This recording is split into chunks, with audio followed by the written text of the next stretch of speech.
Hello વિદ્યાર્થી મિત્રો, તો હવે આપણે આ વિડીયોમાં આપણે શું કરીશું તો કે બાદબાકી પણ કેવી તો કે બે શૂન્ય હોય જોડે જોડે અને એના ઉપર શું હોય દસકો. એ રીતની આપણે આ વિડીયોમાં બાદબાકી જોવાની છે.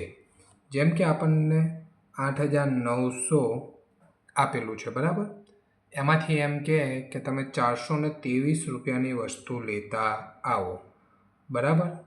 તો હવે આમાં જે બાદબાકી કરવાની છે એ બહુ ધ્યાન આપવા જેવી છે. કેમ કે સૌથી હાર્ડ પાર્ટ આ છે. જો હવે આપણને પહેલું તો ખબર છે કે 0 છે, 0માંથી 3 ના જાય એટલે આપણે શું કરીશું, અહીંયા 10 મૂકીશું. 10 વત્તા 0 એટલે 10, એમાંથી 3 જાય તો શું આવશે 7. હવે જોજો, હવે જે આપણે આ 10ની વધી અહીંયાથી લીધી હતી, અહીંયાથી લીધી હતી ને, એટલે આ શું થશે -1 થઈ જશે. પહેલાં તો શું અહીંયા સંખ્યા હતી એટલે શું થતી હતી, એમાંથી ઓછી થઈ જતી હતી. પણ હવે શું થશે તો કે અહીંયા દસકો લેવા માટે આપણે શું કર્યું, અહીંયાથી એક ઉધાર લીધો એટલે 10થી અહીંયા.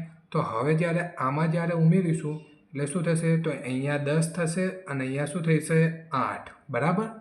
હવે 10માંથી 1 જાય એટલે શું થાય 9, અને 9માંથી પાછા 2 જાય તો શું થાય 7, બરાબર. અને 8માંથી 4 જાય તો 4, અને આ 8ના 8. તો શું આવે 8,477 આ જવાબ આવે.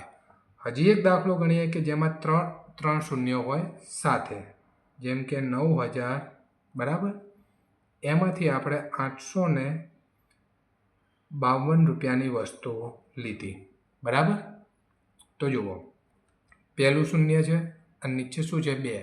હવે શૂન્યમાંથી 2 જાય ના જાય એટલે શું કરીશું, આપણે અહીંયા દસકો કરી નાખીશું. 10માંથી 2 જાય તો 8, બરાબર. હવે જો અહીંયાથી આપણે એક ઉધાર લીધો એટલે અહીંયા શું થઈ જશે -1. હવે જો અહીંયા -1 થયો. હવે -1માંથી 5 જાય ના જાય એટલે શું કરીશું, પાછો આપણે અહીંયા ઉધાર લઈશું.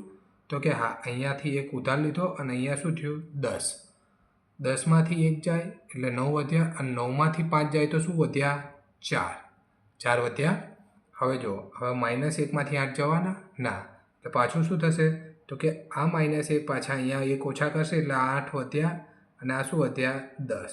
10માંથી 1 જાય તો શું વધે 9, અને 9માંથી 8 જાય તો 1, અને આ 8ના 8.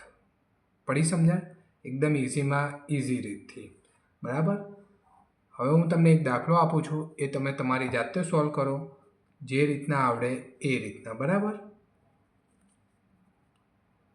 ખોટો પડે તો બી ટેન્શન નહીં, પણ આ જવાબ કોમેન્ટ બોક્સમાં મને શેર કરજો, એટલે નેક્સ્ટ વિડીયોમાં આપણે આના સોલ્યુશન કરીશું, બરાબર.